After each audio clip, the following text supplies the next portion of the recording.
What's up, everybody? Welcome to another episode of the Absolute Strength Podcast. I'm your host, Kyle Hunt, and we have a solo podcast today. Actually, it's going to be one of the last solo podcasts for a while. Looking at my calendar, I have a ton of podcast guests lined up for the next couple weeks.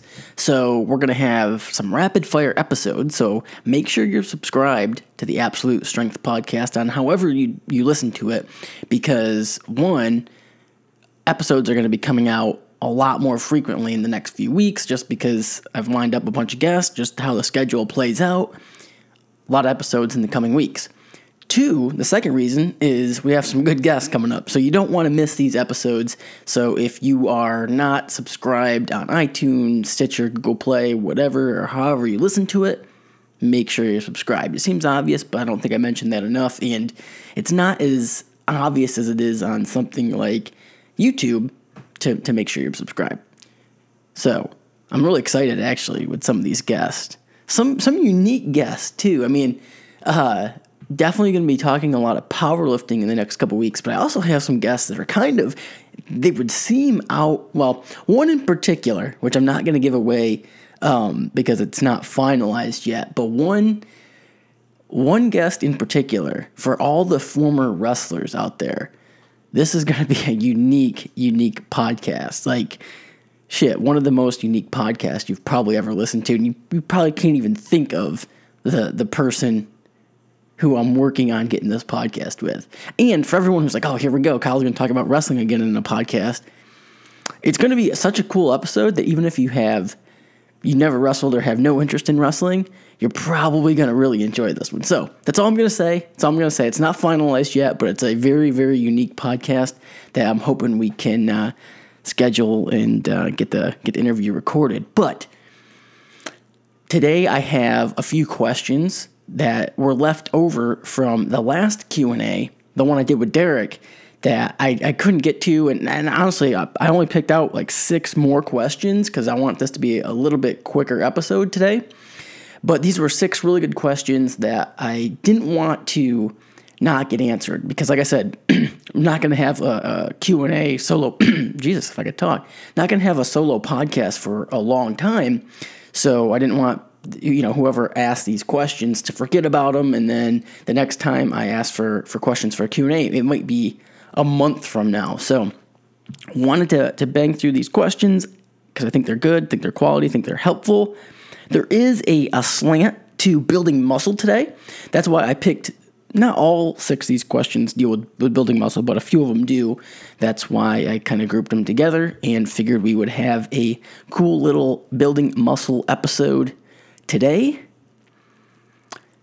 And before we get to the questions, a couple things. One, if you want to try a new pre-workout, or if you want to get stocked up on more of my favorite pre-workout, which is PR Breaker Materia, for the first time in a while, actually, both flavors are in stock currently, cotton candy and blue raz.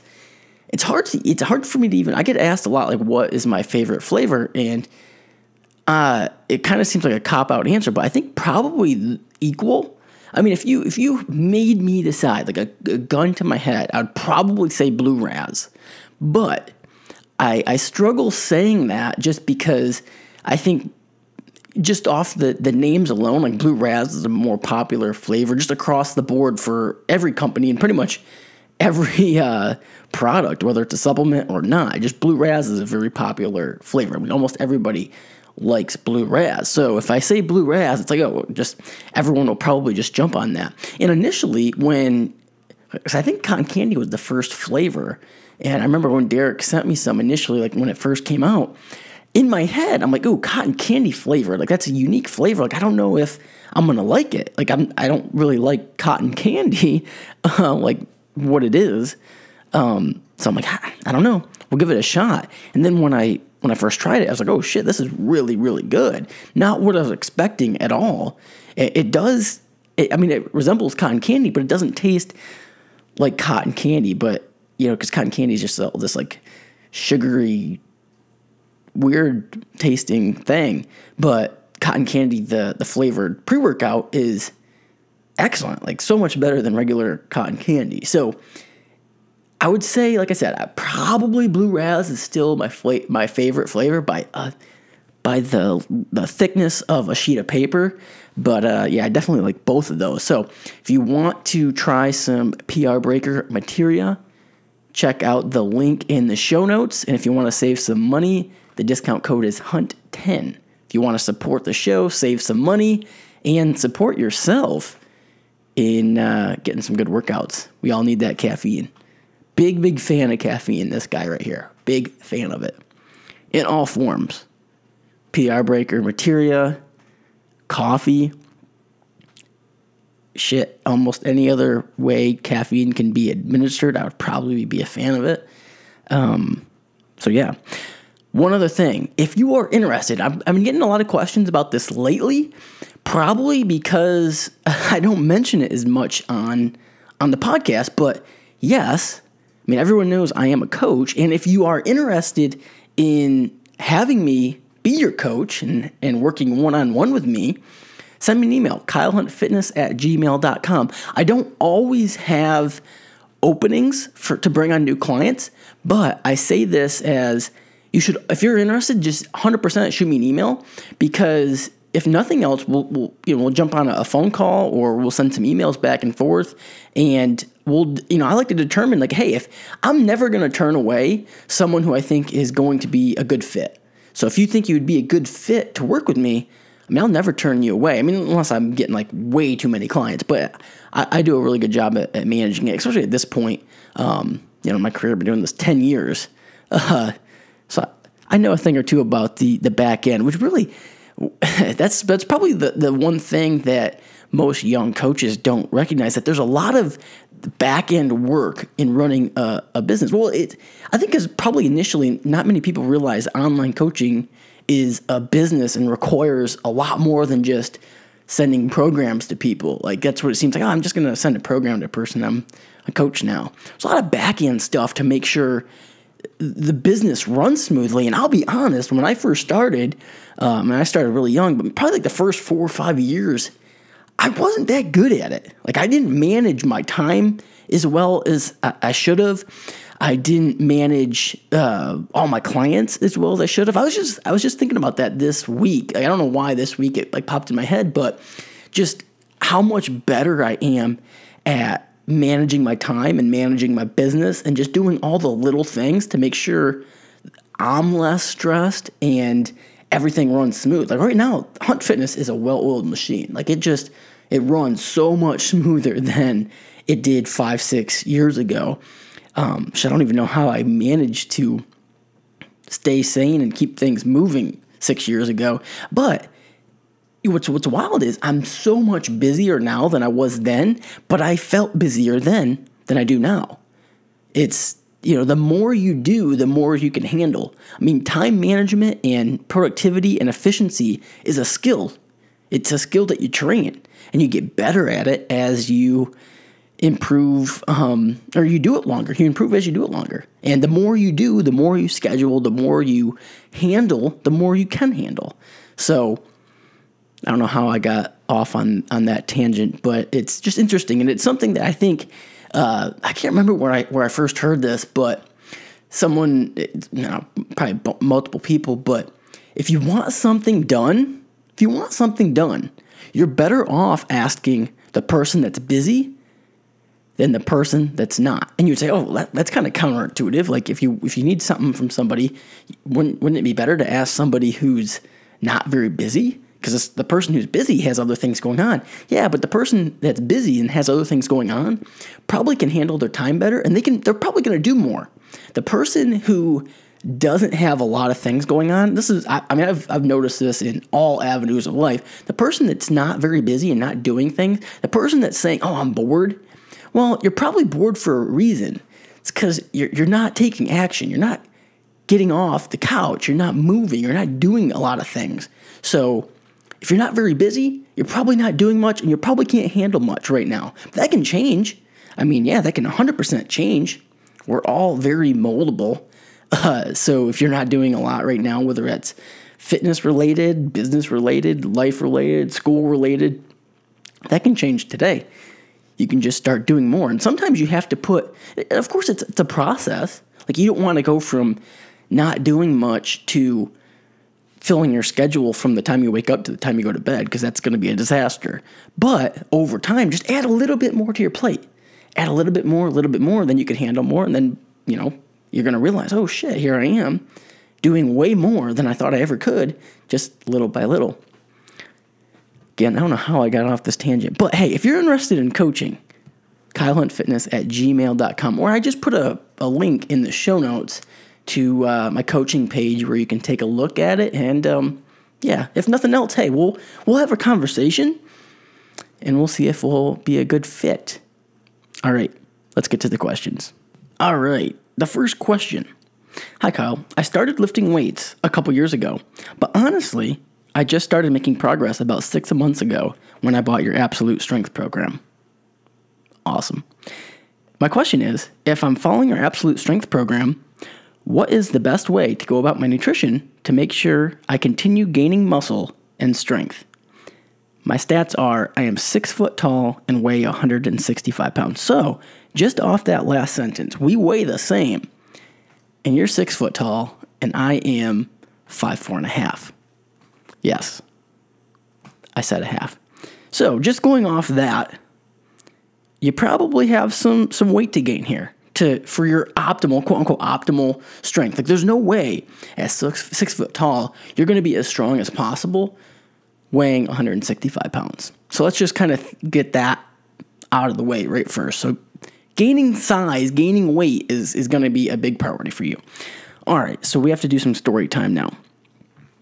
I know you said you've been lifting weights for a couple years, but yeah, it's still applicable. So story time. When I first got into lifting weights, the biggest mistake I made, by far the biggest mistake I made, and my training was not good, and that could be a whole nother show, and I might even get into that here in this episode, but the biggest mistake I made was nutritionally.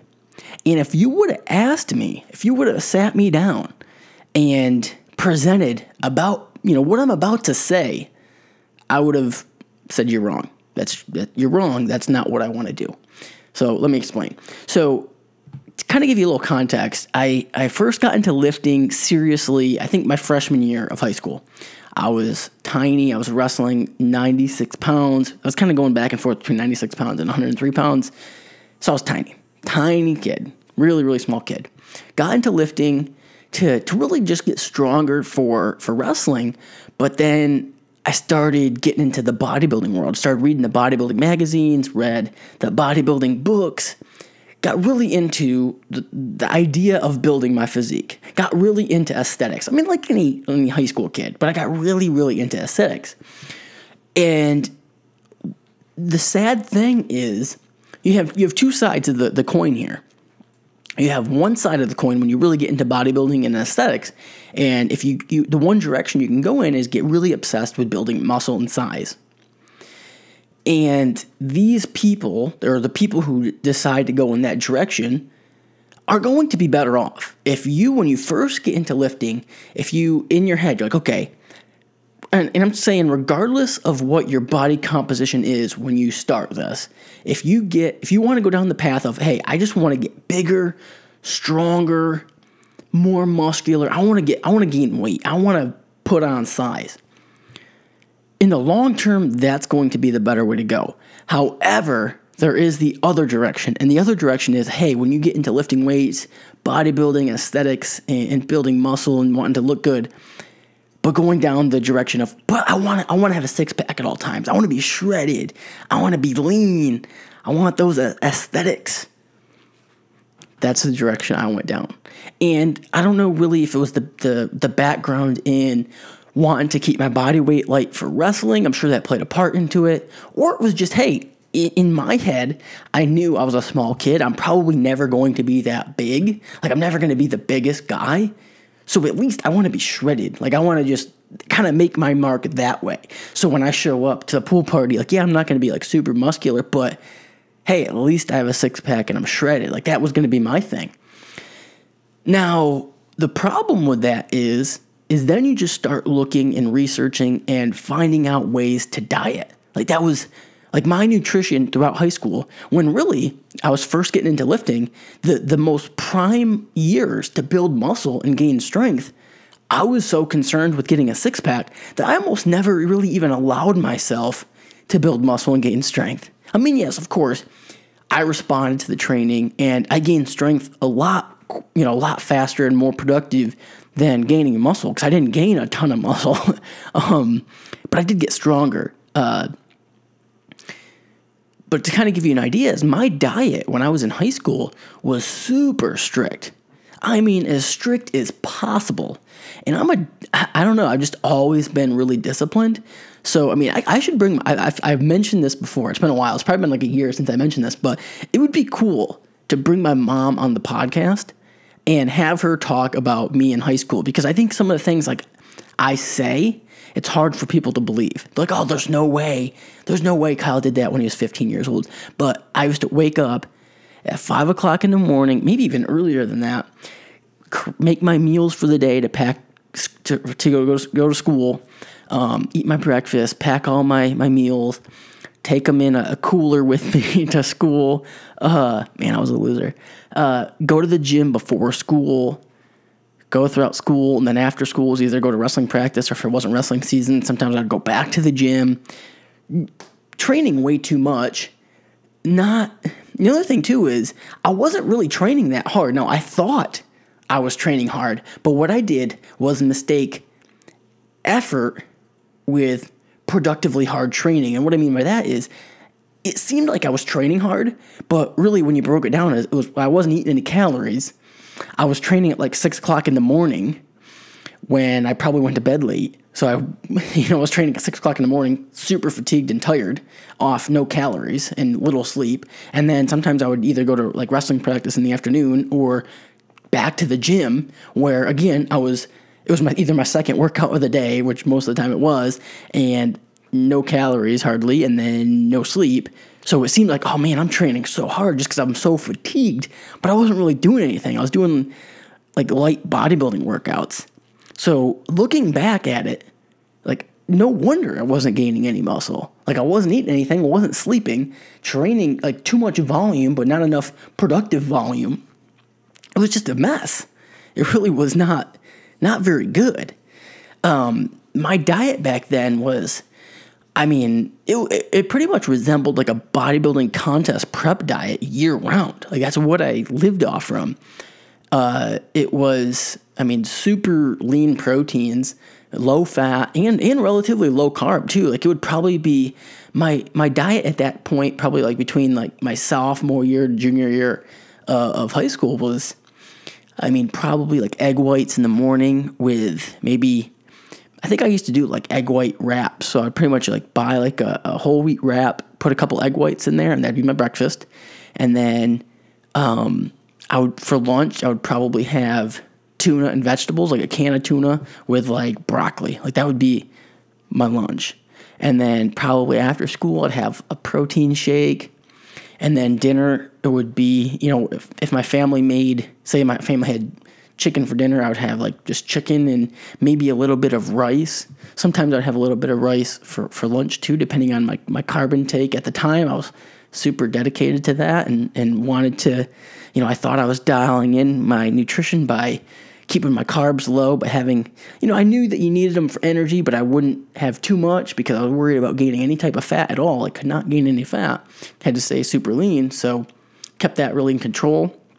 And then maybe at nighttime I would have some cottage cheese or something. So it was like probably, really when you break it down, probably more protein than I needed, and then hardly any fats and moderate to low carbs. And that's what I did year round.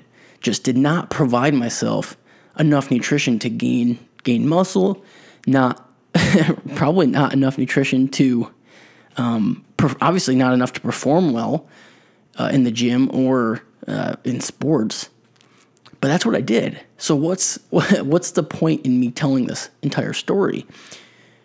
The point is not even so much the person, the guy who asked the question, but really just everyone listening. Like when you first get into training, and really even especially when you first get into training, but even wherever you are now, you have to provide yourself with the nutrients, the calories, in order to gain muscle. And we talk about this later on more specifically. But when you want to gain muscle, you have to give your body what it needs to gain muscle. You need to be in a caloric surplus. So if you're not in a caloric surplus, it doesn't matter what you're doing from a training side, really. It doesn't matter anything else. Like, you have to be in a caloric surplus. You have to give yourself more calories than you require to maintain your body weight in order to gain muscle. And gaining muscle, it's like a long-term investment into your performance, into your physique. Like, it's a long-term investment. And that's the big key that I didn't understand when I was in high school, because I saw in my head what I wanted to look like.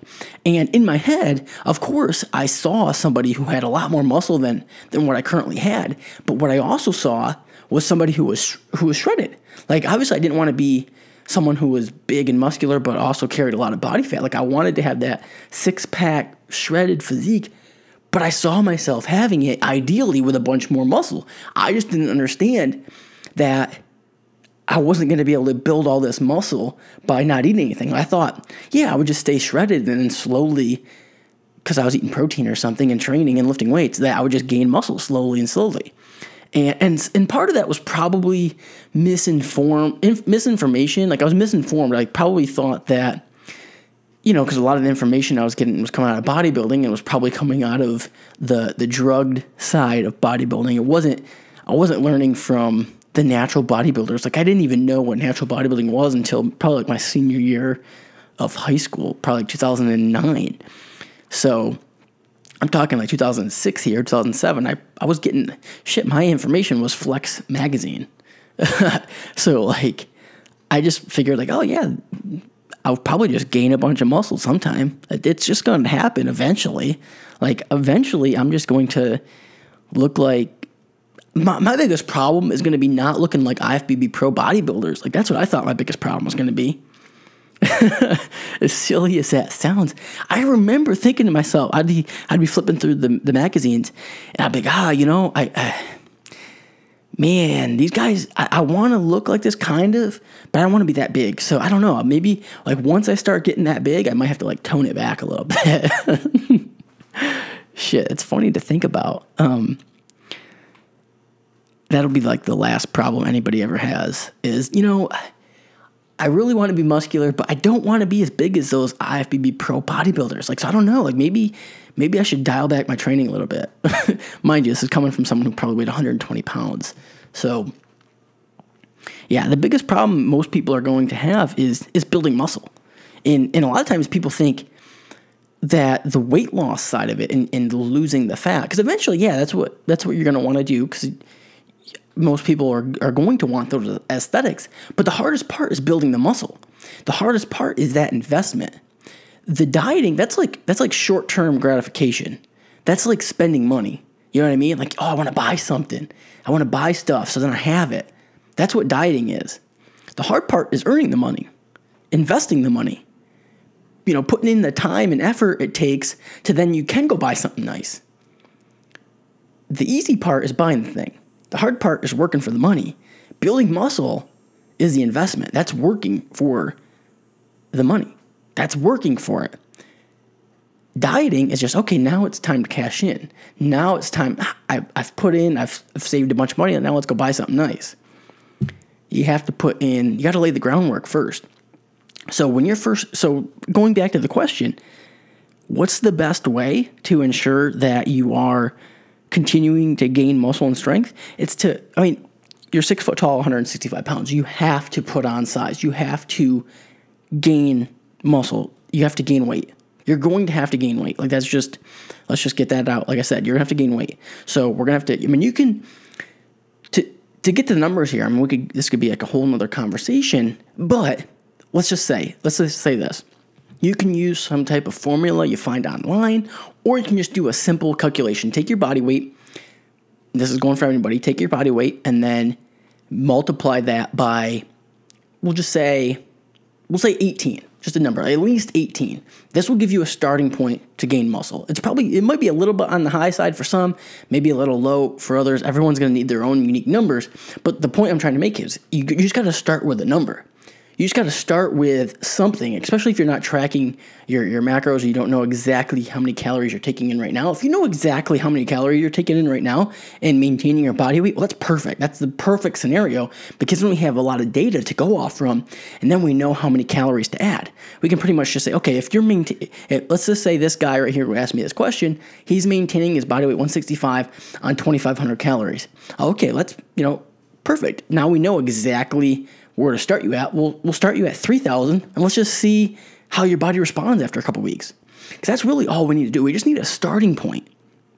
And then once we get a starting point, then we can see how your body reacts and responds to it. And then after a week or two, now we can make an adjustment.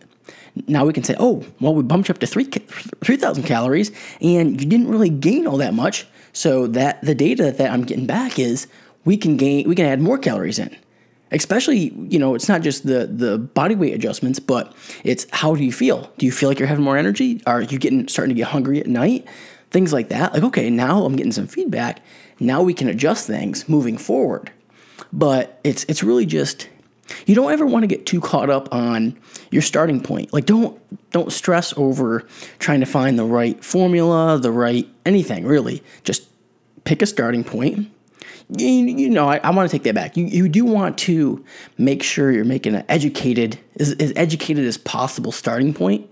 But then once you do that, it's really just about how your own body reacts to it, and then you make adjustments from there. But just this question to me, when I first got it, I wanted to tell a story of me because I want you to think big picture here, and really it's the mental shift more than it is any of the details about your nutrition.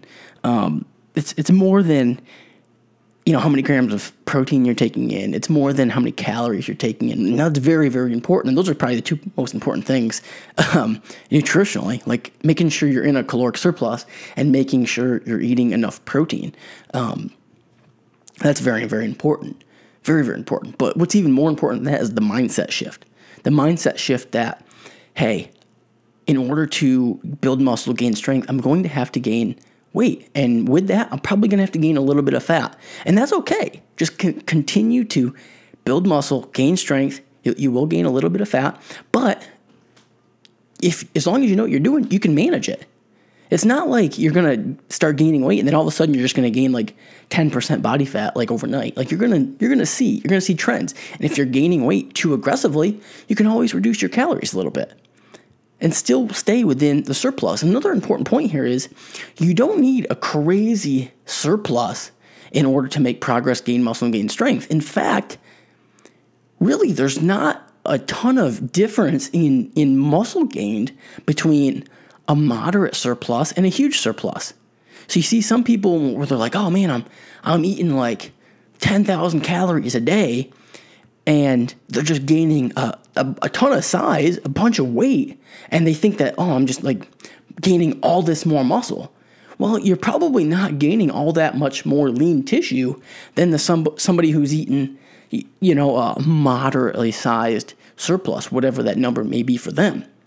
All the extra weight between somebody who's having the moderate surplus and the person who's having the huge surplus, all the extra weight there is, most of it's just fat.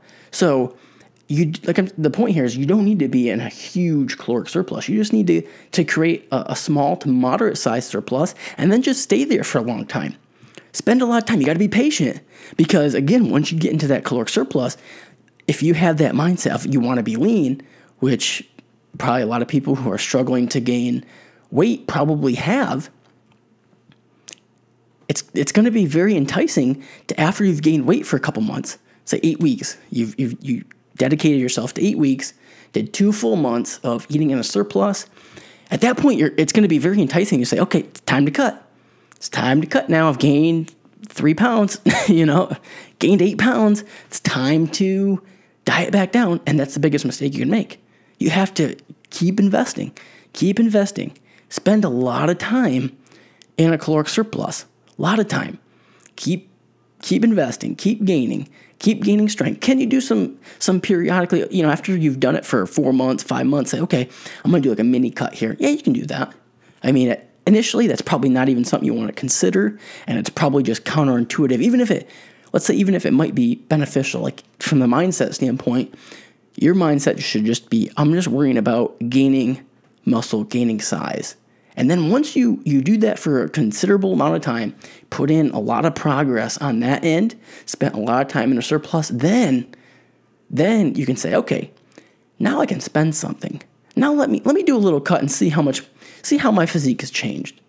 And then you do your cut, you have a direct deadline, you hit your goal, and then you jump right back into the surplus, into investing into your long-term progress. All right, next question. Question number 2. I seem to get mixed opinions on this depending on who I ask, and I imagine some other lifters might as well. The idea of direct ab work. So ab work in general, probably especially the types you're not purposely causing too much lumbar flexion, extension, and torsion, like planks, ab wheel rollouts, Roman chair leg lifts, and such, are they really beneficial to a lifter from the perspective of helping you become a better lifter? I mean, I get the structural benefits of having strong abs to support your lower back, but can ab work actually help put pounds onto your total? Okay, so this is a great question. Talking about core/ab work in its relation to helping you become a better power lifter. Does it directly put pounds onto your total? And I like how he asked that question. I like how he put in, does it directly put pounds onto your total? Because that gives us some guiding lines here. And we can take as much leeway, I guess, as we want on that. And let me explain.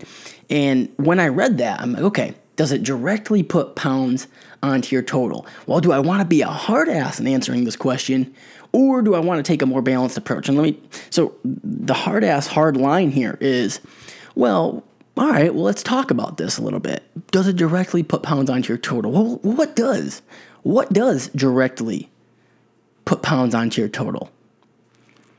We have specificity, the 3 power lifts, squat, bench, and deadlift. The further we get away from the squat, bench, and deadlift, the competition squat, bench, and deadlift, the further we get away from that, the further we get away from how directly it puts pounds onto our total. So let's start closely.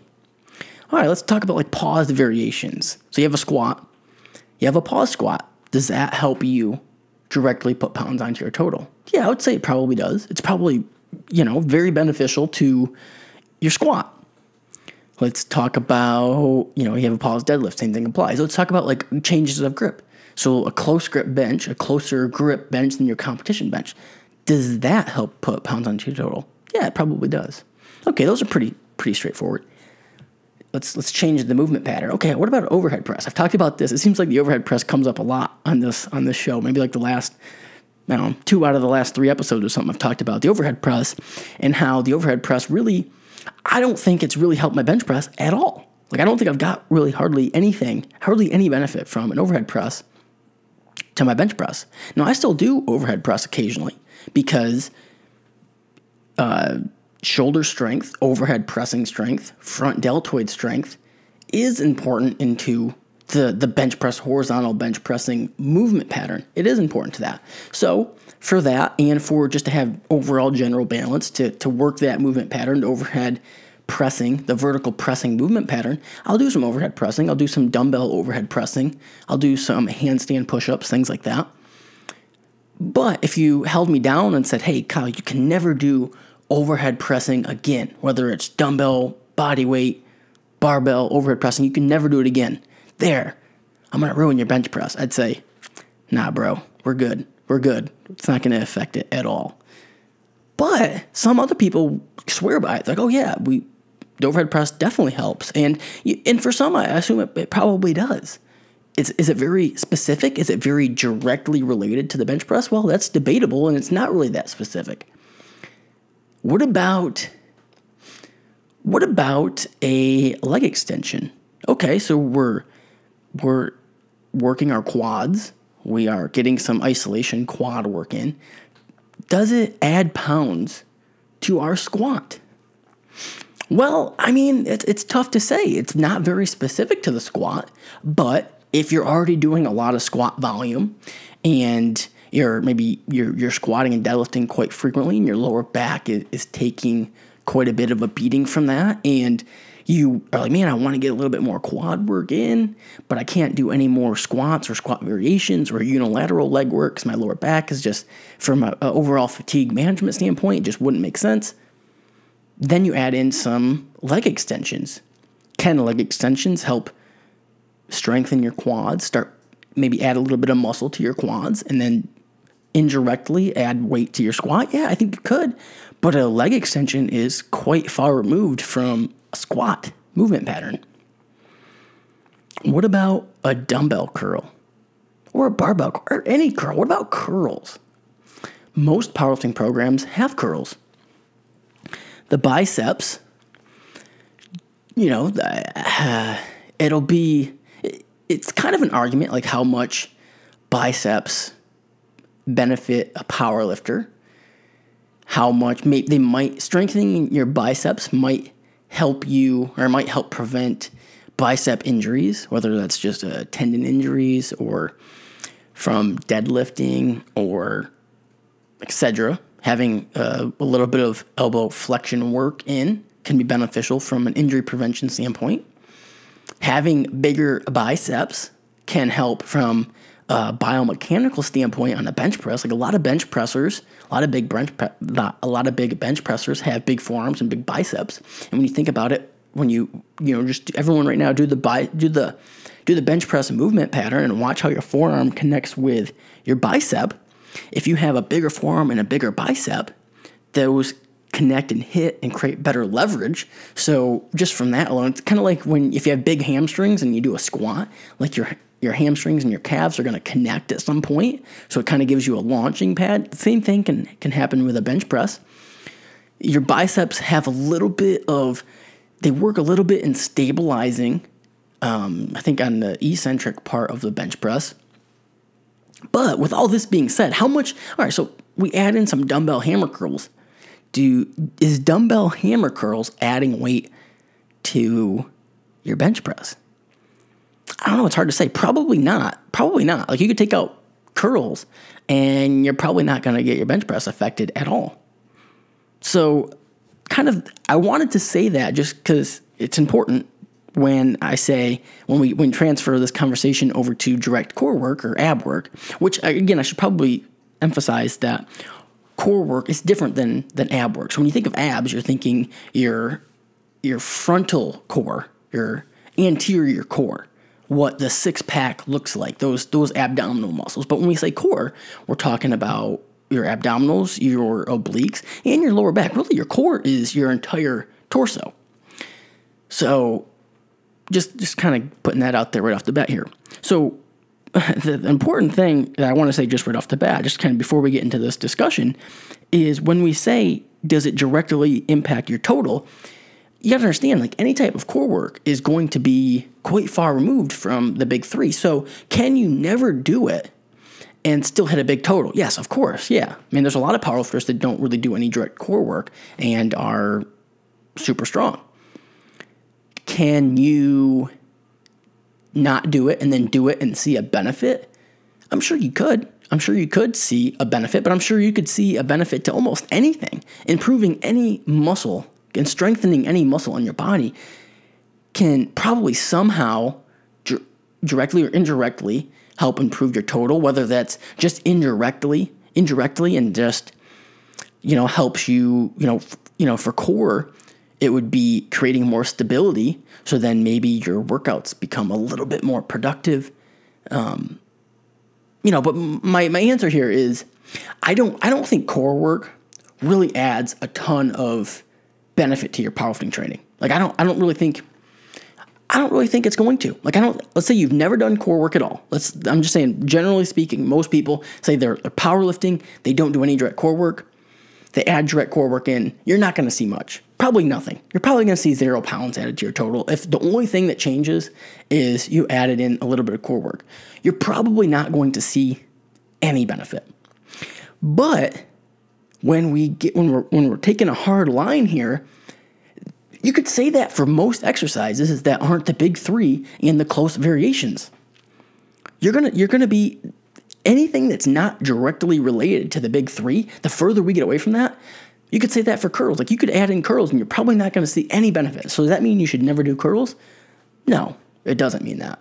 And for balance, total body balance, I think at some point throughout the year, you should probably spend a training cycle working all muscles, even calves, which I don't, but you could make an argument for that. At some point in the year, maybe throwing in some calf work if you have the time and the availability. Not comparing calves to core, because I do think core is more important than calves. Core may even be more important than biceps.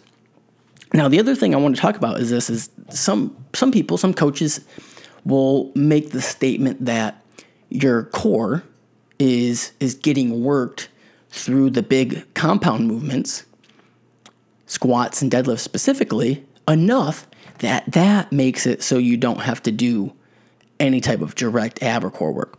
Well, it's kind of misleading there, because when you say core, like I said, core is more than just abs. So you have the anterior core and the posterior core. And yeah, when you include the posterior core, the lower back, yeah, squats and deadlifts activate your lower back a ton. So yes, those are core. And your anterior core is activated as well, but not as much as you would probably think. It's really not. There was, I think it was an EMG study that compared squats and deadlifts, their anterior core activation, so what you would consider like your abs, and a push-up activated it more than a squat and a deadlift. There's some limitations with EMG studies, but just saying, okay, just kind of keeping that in mind, maybe we're not getting as much anterior core activation as we think from a squat and a deadlift. I think if you want like a prescription here, if you want a plan, which I like to provide with these Q&As, I want you to have a take-home point, is overall, it's probably not going to add a ton of poundage to your total, but stability is important. And core strength, in terms of stability and in terms of not leaking poundage, like if you have a weak core, that will affect you. And this is another thing to kind of think about is, I'm not the biggest proponent of training, quote unquote weak points, because I think most people spend too much time worrying about weak points before they have any strong points. And in order to have a weak point, you have to have a strong point. So just think about that for a minute. You got to have a strong point in order to have a weak point. And once you do develop a strong point and you have some time under the bar and you've been training for a while, and you can recognize, okay, I'm definitely much stronger in this part of the lift or in these movement patterns, then you can start to develop some weak points. You're like, okay, this might be a limiting factor here. And if you had a really weak core for whatever reason, I'm not sure what would be the circumstances that would lead to having a weak core, and I think it would be rare. Again, because even if you are powerlifting, you are squatting and deadlifting a lot, you are getting a lot of core activation. Like I said, maybe not as much as you would think anterior core related, but it is getting activated. So it's not like you're not doing any type of core activation at all or ab activation at all. You are getting some. So you probably wouldn't even really develop a weakness in your core. Like, it probably wouldn't even rise to becoming an issue. But again, going back to the point, for the prescription here, if you have the time, if you're not crunched for time, and you are somebody who is saying, hey, I want to do everything possible to be the best that I can, I think it would be beneficial to throw in some things like planks.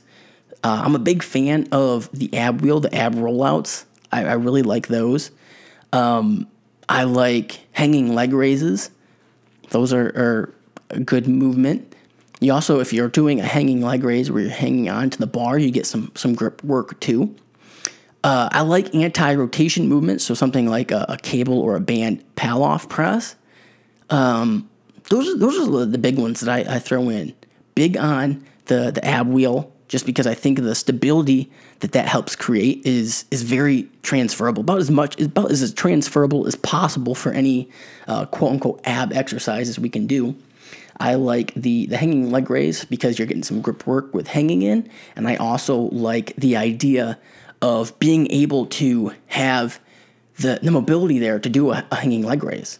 I think that's beneficial. And then the anti-rotation movements, they're going to work what you're thinking of is your core here, and you're also thinking obliques. So it's not something that, this is going to help me get a six-pack, but it is a good core movement, good oblique movement, working on the anti-rotation stuff. Those are a few movements. If you wanted to do something more like what would be considered like ab work, something like a weighted decline crunch or something like that, something where you're adding weight, so you're not just kind of flailing around on the floor, just flexing your abs essentially. You're going to add some weight to it and create some added resistance. Those are a few movements I like, and how they fit into your overall plan. Well, let's think from a fatigue management standpoint. Remember, everything we do in the gym requires recovery, regardless of how hard it is. Of course, something that's harder and more difficult, more volume, more intensity, is going to require more recovery. So something like 3 sets of a core / ab movement isn't going to take a ton to recover from. I think if you did these, once or twice a week for the majority of the year, hey, you're covering your bases. Like, is it going to directly lead to putting pounds on your total? It's debatable, probably not, but you're covering your bases. It's almost like taking a multivitamin. Is a multivitamin, is it going to cover, it's going to cover your bases in terms of kind of balancing out your micronutrient profiles, but is there a ton of evidence to support it being beneficial? No, there's really not. So it's kind of a weird analogy there, kind of a weird comparison, but that's kind of what came up to my head. So yeah, I think if you want to take a hard stand here, if you don't want to do it, let's just say this.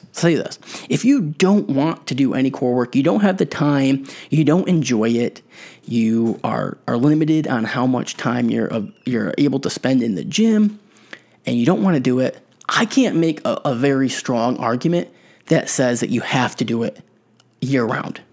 I can make an argument that says, yeah, you should probably throw in a couple core movements at some points in the year and work on improving them for, maybe half the year. And you can set that up in your program however you want.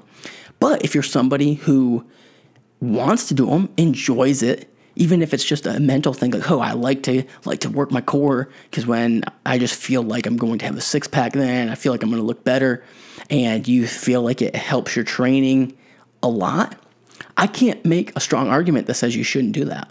I could make an argument if you're doing a ton of it, like I'm talking like abs every single day and doing full ab workouts a couple times a week for 45 minutes to an hour. Yeah, I can make an argument that says, okay, you're wasting time. Like, be a little bit more efficient with your time, be a little bit smarter with your overall training economy. We can take that core workout and add something else in, or just take that core workout and allow yourself to recover a little bit more. So that's kind of my answer there. All right, next question. Question number 3. I understand hypertrophy is very important to getting stronger. Are there any benefits to spending a large portion of time in a powerlifting off-season focusing almost entirely on hypertrophy / bodybuilding training with maybe only one top set per week between 1 to 5 reps for squat, bench, and deadlift? All right, yeah, this is a good question. And a couple kind of set up the question a little bit. For somebody who is going up a weight class, or somebody who has some weight to gain to fill out a weight class, yes, absolutely. It's very beneficial to spend a considerable amount of time trying to build muscle, and with a little bit higher volumes and focusing more on trying to build up volume over time and keeping the intensity more moderate. So we'll say between like 65-75%. That tends to be the percentage where it's easier to build up more volume. You start adding more intensity than that, and then you're going to have to adjust the volume accordingly, and you're going to accumulate more fatigue at the higher intensities at the same volume.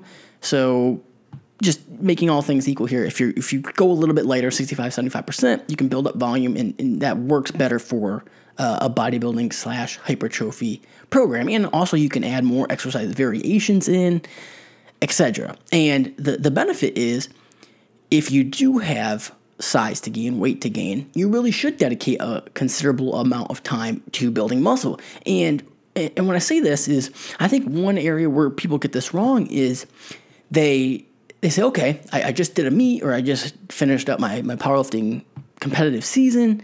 I realized that I need to gain some size, gain some weight.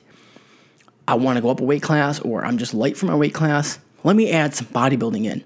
So you do 4 weeks. You do a 4-week accumulation block with higher volumes, kind of like a more hypertrophy-specific training block, and you're like, boom, all right, we're good to go. We are very good to go here. I'm done with my bodybuilding, right back to powerlifting training. And you, all right, let me just say this too. I mean, you can definitely set up a powerlifting-specific training program where you're doing pretty much the entire training block looks like a powerlifting program that still incorporates higher volumes and stuff that will help you build muscle. So it's not like there's a direct hard line in the sand here, like, oh, this is a bodybuilding program, this is a powerlifting program, because the lines definitely get blurred. But what I wanted to say is, if you just kind of say, all right, I'm doing one training block of hypertrophy work, you're probably not going to really see all that much muscle build, especially as a natural athlete, in 1 month. So you spend 1 month in a caloric surplus, like we talked about earlier in the episode, and you spend 1 block of dedicated hypertrophy muscle building programming. That's probably not enough. You probably have to dedicate more time to it. So to kind of go back to your question, yeah, I mean, if you really do want to go up a weight class, and you really do want to add significant muscle mass to your physique to fill out a weight class, you probably should spend 3, 4, 5, 6 months of an off-season program putting in building muscle. I mean, and this is something I've talked about on the podcast before, but look at the best guys at their weight classes. They are very jacked for the weight class. They carry a lot of lean muscle for their weight class. And when I say that, what I mean is, you don't see, so this is especially true of pretty much anybody under 230 pounds. You don't see a lot of the best guys at the weight classes carrying a lot of body fat. They have a lot of lean tissue. They are lean, relatively lean. I mean, you don't see a ton under like 10% body fat, because then there gets some diminishing returns. What it takes to get there and maintain 10% body fat kind of does the diminishing returns side of it. But you just see a lot of guys and girls who are relatively lean, carrying a lot of muscle for their weight class. They do the best. You can kind of just look around at meets and almost just look at the lineups. If everybody just lined up, and say, look at the people in the weight class. No, this isn't a direct, it's not a bodybuilding show. People who look the best don't always lift the most, but if you're really just looking at outliers, if you look at a weight class, and kind of this goes by height too, like weight classes are kind of just height classes in disguise, meaning if you look at a weight class lineup and one guy is significantly taller than everybody else, he's going to be skinnier for the weight class, and you're going to say, he might be a good deadlifter, but I bet you his squat and bench are going to be a lot lower than everybody else in this weight class. It's just kind of how it goes. So you don't want to be the tallest guy in a weight class. Generally speaking, you don't want to be the tallest guy in the weight class. You also don't want to have considerably less muscle than everybody else in the weight class. And those two things sometimes go hand in hand, not always, but sometimes. So, yeah, I mean, if you fall into that category, then yeah, you want to spend, it's going to be more beneficial for you to spend a lot of time filling out your current weight class, or when you go up a weight class.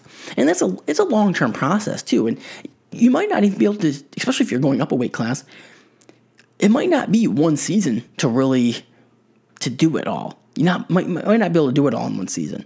And you probably won't be able to be honest with you. And especially as a natural, you can't put on a ton of size. Like, you're not going to have these unrealistic, I just went up a weight class and put on 10 pounds of muscle in 1 year. Like, that's not going to happen. Like, you got to be patient, got to take a long-term approach at it and say, okay, well, it's going to take me a while to gain the weight. I'm not going to try to add a ton of calories, like I said earlier, like having a 10,000 calories a day, huge surplus, and just gain a bunch of fat, because that's not going to be productive. You want to gain as much muscle as possible while limiting the fat gain as much as possible, while recognizing that if you're gaining weight, you're going to have to put on a little bit of body fat, and just think, hey, it's going to be a long-term approach here, and that's kind of the way I'm going to go about it. Now, talking about adding in some lower rep stuff in for the main movements, yeah, I think that's good, especially, you want to definitely keep the main movements in. Now, you can do squats, bench, and deadlifts at higher rep ranges and kind of fall into that hypertrophy range too. You can definitely do that. And, if you set up like a DUP style programming where maybe 2 days out of the week are more higher rep, more hypertrophy specific training, and then maybe 1 or 2 days out of the week you're hitting the big 3 power lifts with higher intensities and lower reps. That'll be good to kind of keep the neural aspect involved and try to stay specific to your sport as well. I think the mistake sometimes people make here too is switching to a quote unquote power building program and thinking that that's going to be just kind of go on a powerlifting or a power building program for an extended period of time is the way to go. I don't think that's actually the best way. I think you should really have dedicated hypertrophy periods of time where the majority of your training is hypertrophy specific, and we'll say 75% of it is hypertrophy training, and then 25% is still heavy main lift work. And maybe that is what people consider power building. But in my head, I kind of think power building is, okay, you go in and you just do like your heavy main movements and then do higher rep accessory work, which can that work? Yeah, it can work, but I don't think it's optimal. I think it's better to even do your main work with higher rep ranges as well. And you also get the side benefit of some variation, like the variation benefit just for, hey, you did like a meet cycle, or you did a dedicated powerlifting cycle for an extended period of time. It was higher intensity, lower rep on the main work. Now you're going to lower the intensity and raise the reps on the main movements. So it's a variation alone, like just that alone. You're keeping the main movements in. You're keeping the squat, bench, and deadlift in. You're still getting, hitting those multiple times a week. It's just you're not going heavy on them multiple times a week. There's a benefit to that as well.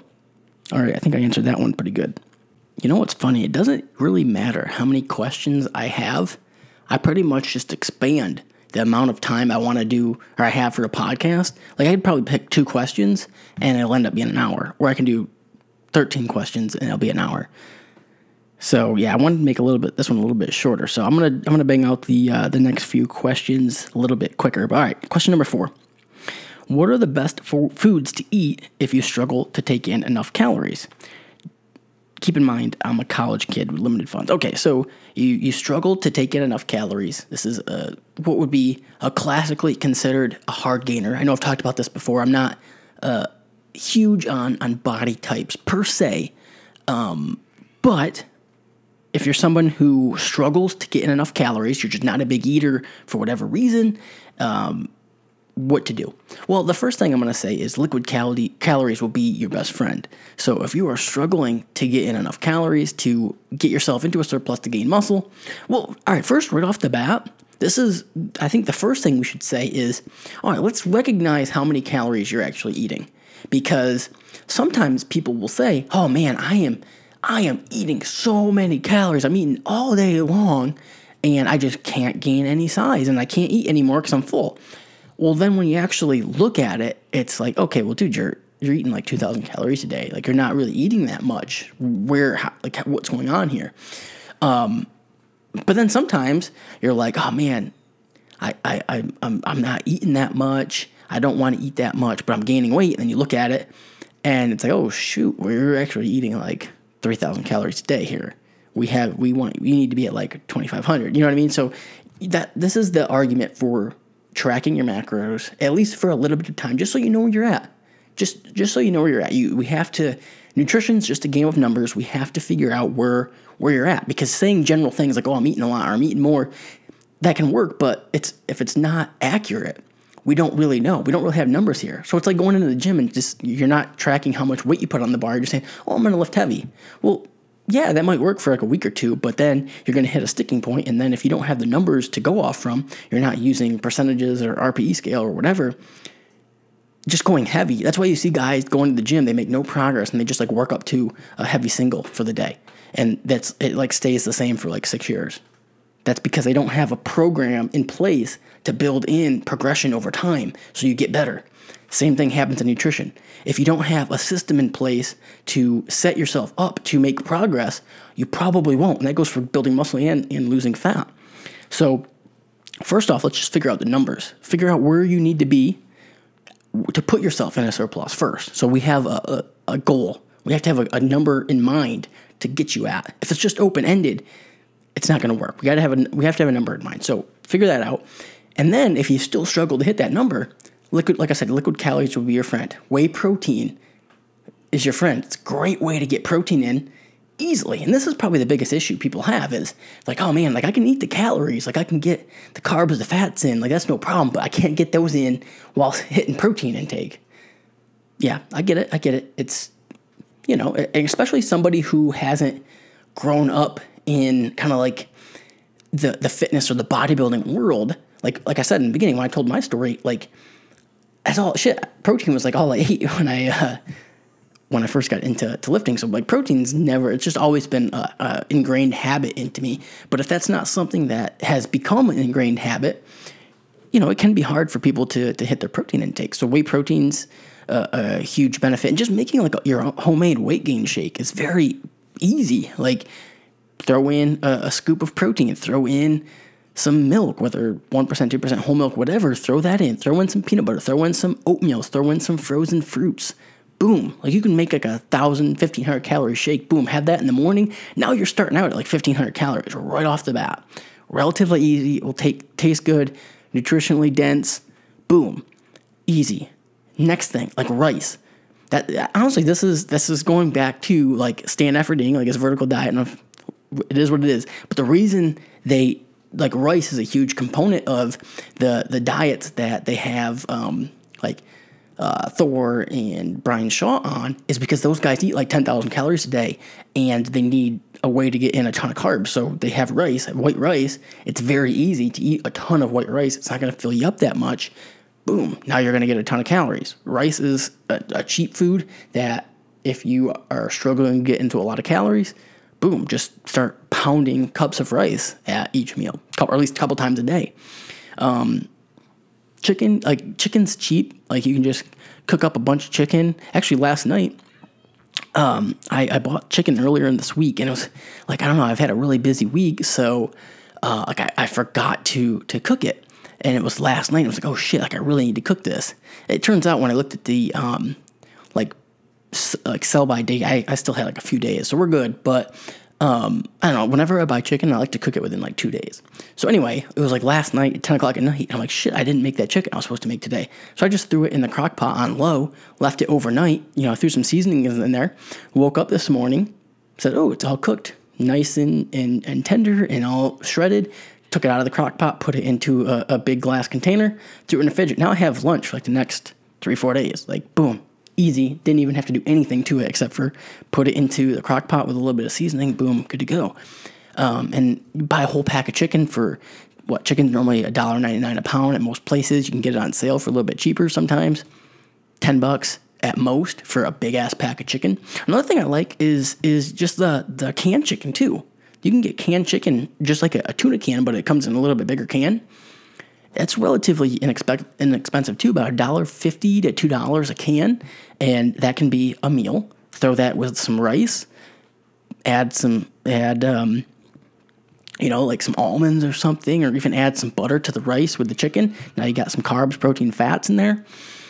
Really just think calorie-dense foods here. And this has been a question that comes up quite frequently, but just, there's a difference between dieting for where you're trying to get a ton of nutrient density, so more nutrients for less calories, tons of vegetables, foods that create fullness, fiber, things like that.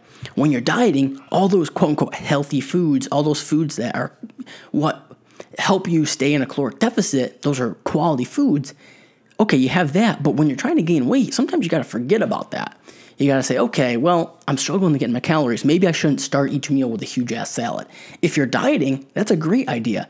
Start each meal with a huge-ass salad with a light dressing. Boom, start your meal with that, and then have like a chicken breast. And then, okay, now you were starving, and now you're okay. Now we can eat manageably. Now we can have a little bit of carbs, a little bit of fat. Okay, we're good for the meal. Now, if you're struggling to eat calories and you're in a weight gaining cycle, that's not the best idea. Let's start thinking of ways to kind of forget, like, okay, yeah, I know vegetables, salads, that's great, but right now I'm struggling to get in enough calories, so I have to think of ways to get in more calories and create less fullness. That's why liquid calories are so important. But yeah, just remember it's a numbers game. So by any means necessary, get to your numbers. You got to be in a caloric surplus. If we're not getting in that caloric surplus at the end of the day, you're not going to be gaining weight. You're not going to be gaining muscle. So whatever we can do. And if that's eating a little bit of ice cream at night, shit, you have ice cream at night. That's not a bad way to go either. All right, 2 more questions. Number 5, what are your favorite exercises for each muscle group with the purpose of building muscle? Okay, I'm going to go quickly. For chest, I'm going to say it, the bench press. Even with the cheater arch, wide grip, etc., just because of the overload you can provide on a bench press, a barbell bench press, it's unmatched for a horizontal pressing movement. Boom, bench press, the best chest builder. I've talked about this before, but it was crazy. Like when I tried to build a chest, I tried to like get a bigger chest, and I was doing all the different variations, doing a ton of dumbbell work and incline and flies and all that shit.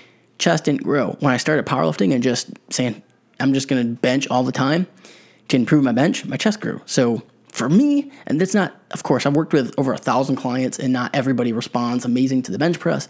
And it's a movement that, hey, if your only goal is aesthetics, you don't have to bench press. There's a ton of other movements. So for whatever reason, if the bench press doesn't agree with you and it creates shoulder problems or whatever, or you don't like it, and that goes for any movement. If your goal is bodybuilding or aesthetic driven, there's no movement that you absolutely have to do. You can get by. There's a variation to anything.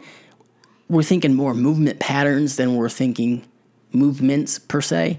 So just keep that in mind. But for me personally, the bench press is the chest builder of all chest builders. For back, well, I got to do 2 for back because we have to do a vertical back movement, so like a vertical pull down and then a horizontal row. For pull downs, I'm a pull-up guy, man. I love pull-ups. I think they're unmatched. When you actually look at it, yeah, you can really, between a pull-up and a lat pull-down, there's not a ton of difference in terms of effectiveness. So you can do either, but me personally, I don't know. I love pull-ups. I love doing weighted pull-ups. I'm just a big fan of bodyweight movements. If all things being equal, and you can load a movement the same, and et cetera, I'll probably pick a bodyweight movement over a barbell movement. And a perfect example, the next thing, so for like a horizontal or a vertical press, so a shoulder movement, I like handstand push-ups more than I like a barbell overhead press. Now, the issue is with handstand push-ups, they're very hard to load. So the only way to make them progressive is to increase total reps, whether through sets or just reps per set. So you do have that limitation. So I'll add another one. I actually like a standing dumbbell one-arm press also more than an overhead press. Again, you're going to be limited on how much weight you can do because those exercises, that exercise is called the truth for a reason. It's a tough one. So again, I like those, but then the granddaddy of them all, the overhead barbell press, you do have the advantage of, like I said with the bench press, you can do more weight with that one. So you do have that benefit. But me personally, I like, if possible, I'll throw in the handstand push-ups for a couple cycles and not really worry about the fact that I do get kind of capped out on how much progression I can build into them. I'll just kind of set it up with, okay, maybe we'll start with like 3 sets of 10. Then maybe after 1 week, we'll add a set. Maybe after 2 weeks, we'll add a couple reps and then kind of progress it that way. For a row movement, I'm big on chest supported rows. I really like chest supported rows. If your gym has a spot, like a convenient spot to set up a seal row, I like that. Those are amazing. But if your gym doesn't have a good place to set it up, I recognize it can be a pain in the ass. Like my current gym I train at does not have a good place to set up a seal row, so I don't even try to, put benches together and on boxes and all that shit. Like it's not worth it. So what I'll do instead, which is probably like the next best thing in my opinion, is incline prone dumbbell row. So what you're going to do is set an incline bench up, lie face down, and then just hold 2 dumbbells and do a dumbbell row with that. And if you do that and take a nice controlled, even do like a 2-second pause at the top, that exercise is a great one. All right, where are we at? Side delts, really just any type of a lateral raise, cable, dumbbell. I don't really geek out on it too much. I like cable and I like dumbbells. I do both of them if I'm adding those in, which isn't a ton, but if I do either of those, I love rear delt movements. It's hard to, if the one I do the most is either just a band to pull apart, or actually a movement that not a lot of people do is a YWT iso hold. I don't know if I would say it's my favorite, but it is definitely a good movement, and I think it's good for powerlifters to do because it kind of reinforces the almost like muscular endurance in keeping your shoulder blades retracted. So actually I put up, I did one Instagram video, like IG video TV thing. I don't think anybody really watched it. It's kind of, I don't know. It wasn't a video like a vertical video, so I understand it wasn't like really made for that. It was just I recorded myself doing a YWT because one of my clients asked about it, and I was like, I don't really want to post this as like a regular Instagram video, so I'll try the IGTV thing or whatever. So if you do go to my Instagram, it's @HuntFitness. Check out my IGTV thing. There's only one of them, and it's me doing a YWT iso hold. So that's my answer for that. Lower body, really, if I just had to pick one thing, it would be the squat. Quads, hams, everything. I think honestly, if you did, if I could, I'm trying to think of, if you did the squat, because people always ask, like, if you could only do one movement for the rest of your life, what would you do? And a lot of people, the correct answer is usually, the most popular answer is usually either a squat or a deadlift. But it's kind of a tough question because you're like, okay, well, you can't really effectively train your upper body with those. The upper body is activated, but not effectively, I would say. So what would the answer be if you could say 2 movements? What would be 2 movements to do the rest of your life? I'd say a squat, probably. I don't know, though. I think if you did a bench and a deadlift, you'd probably be good. Actually, that's probably my answer. Bench and deadlift. If you could only do 2 exercises the rest of your life, I think your best bet would be to be a bench and a deadlift. I'd have to say bench. I mean, that's just, if I could only do 1 movement the rest of my life, I would probably selfishly just say bench, because even though I know it's not going to be best for me, but it's going to be best for what I want to do, then I'll just be a bench specialist and go around gym to gym, challenging people. I'm trying to say something that was a quote from Happy Gilmore, but I screwed up the quote regardless. All right. I'm trying to think, what other movements here? People ask me about calves a lot. I don't really do calves that much. I'll throw in a calf movement maybe like twice a year. And one I like is just holding heavy dumbbells and just doing a standing calf raise, not on a block or anything, just holding dumbbells, standing calf raise. And the side benefit there is you also are getting indirectly, you're not really training your grip, but you're also doing a heavy dumbbell hold. So you're essentially doing a heavy dumbbell hold, but while you're doing it, you're just doing a standing calf raise to get a little calf work in too. So I like that one for calves. We've already talked about core today. All the movements I mentioned, you pick one of those. One of those would be my favorite. If you nail me down, I had to say one, I'd probably say the ab wheel. What movements, what exercises have I forgot here? Did shoulders, did back, did chest. I don't really train traps, but really any type of shrug. I do like a snatch grip shrug, so like a wider grip barbell shrug. You look at all Olympic lifters. Most Olympic lifters all have humongous traps. So just think of that there. I mean, they're kind of doing like that second pull all day long, so that's the reason. Yeah, that's it. All right, last question. I had to add this one, but I'm gonna wrap it up quickly. I feel like I talked a long time about this last one, but question number 6: what is the purpose behind all your hashtag consistency posts on Instagram? All right, I'm gonna answer this one shortly. It was kind of like a joke question, but when it came in, I'm like, it'd be good to talk about for a second here. The biggest thing is, and I've recognized this more and more, I think, in the last year, but, I'm turning 27 in October.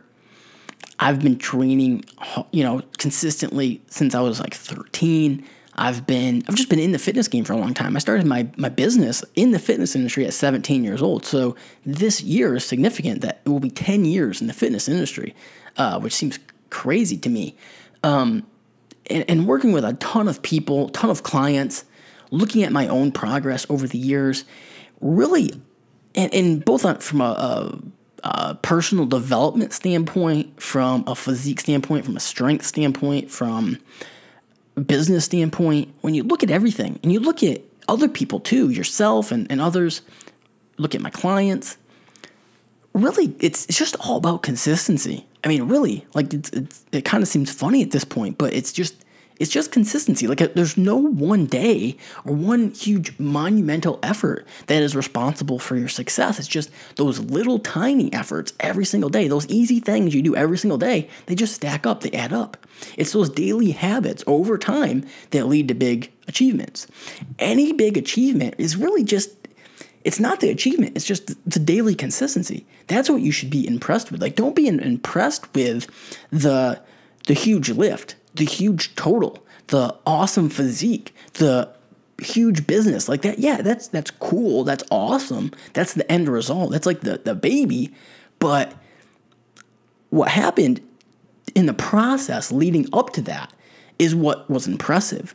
It was people telling you that you weren't going to be successful. Yeah, you would never be able to build an online business where you work from home and support a family with that. Like, how could you do that? And then you just do your work. You do your job every single day, every day for years. You just are persistent every day for years. And then it develops into something. When you first start out, you're not strong. You're not jacked. But if you're consistent in the gym and consistent with nutrition every day, just do the little things every day. Not one day is this monumental effort. Not one day is, like I said with Charlie Dixon on that podcast, not every day is going to be a world championship. But if you win every day, you put points on the scoreboard every day, you do a little bit to get better every day, you're consistent day in and day out, that will lead to a world championship. That's what it leads to. And, the consistency is what's tough. Anybody right now listen to this. Everybody that goes to your gym can put in a few hard days, a few hard weeks, maybe even a few hard months. Anybody can do that. But who is willing to be consistent for years? Because those are the people that are going to be the ones that are admired. The people that were willing to be consistent for a long time. Because it takes a long time to achieve anything great. If it didn't take a long time, then it wouldn't be great.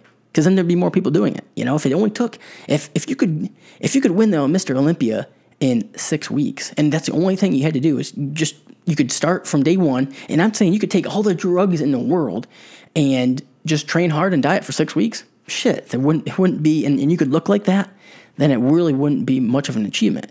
If you could squat 1,000 pounds after 1 year of training, it wouldn't be that much of an achievement, That's like what squatting 225 is, or 135, whatever. Like, pick a low number. You can do that, whatever you can do in 6 months or something, or day one. That's why it's not that impressive. It's the big achievement. And I'm just saying like arbitrary numbers here, but it's not the point. Like every number could be significant to you. I mean, a 135 squat could be significant to you if you couldn't even do an air squat today, or you couldn't even do the bar today. And then you work hard for 6 months. You do 135, then you work hard for a year. Now you can do 155, 185, 220, whatever, But those daily consistencies lead to those numbers. Like those numbers themselves don't really mean anything. It's what you did to get there. All those daily habits, all those daily consistencies, all the meals that you ate that led to your goals. Each meal is not that monumental of an effort. But when you do 365 of them in a row, thousands of them in a row, yeah, that leads to something. One workout is not that much of a monumental effort. But when you go 6 days a week, 5 days a week, 4 days a week consistently for 10 years or 5 years or 2 years, whatever, that leads to something. All right, that's all I have for you guys today. Hope you enjoyed this episode of the Absolute Strength Podcast. Have a ton of guests, epic guests coming up in the next couple of weeks. Make sure you're subscribed and make sure you tell a friend about the Absolute Strength Podcast. Hit me up on Instagram @HuntFitness. Let me know if you like this episode. Let me know if you like the podcast. As always, I love hearing from you. Until next time, peace. I hope you enjoyed this episode of the Absolute Strength Podcast. I know I had a ton of fun producing it for you. And before you go, if you could just drop me some feedback, I'd love it. I love reading your feedback. So you can go over to iTunes, leave a 5-star rating, write a little review, what you think of the podcast. I absolutely love it. I read every single one. But it's cool if you don't want to do that. I get it. No one wants to really go out of their way to do anything, let alone write a review. But I want to get your feedback. So drop me a line on Instagram @HuntFitness, or on Facebook, Kyle Hunt, or on Twitter, or send a pigeon or something. I don't know. I just want to hear your feedback. So if you want to give me some feedback, let me know what you think. Hit me up on Instagram @HuntFitness. And before you go, I have one last thing I want to say. I have a program I want you to check out. It's actually called the Absolute Strength Program, and the link is in the show notes. It's a program I designed to help increase my own squat, bench, and deadlift. And I got pretty strong off of it, and I think you're going to like it. It's a great book. Thousands of people have got amazing results from it. It's in the show notes. All right, guys. Until next time, until next episode, peace.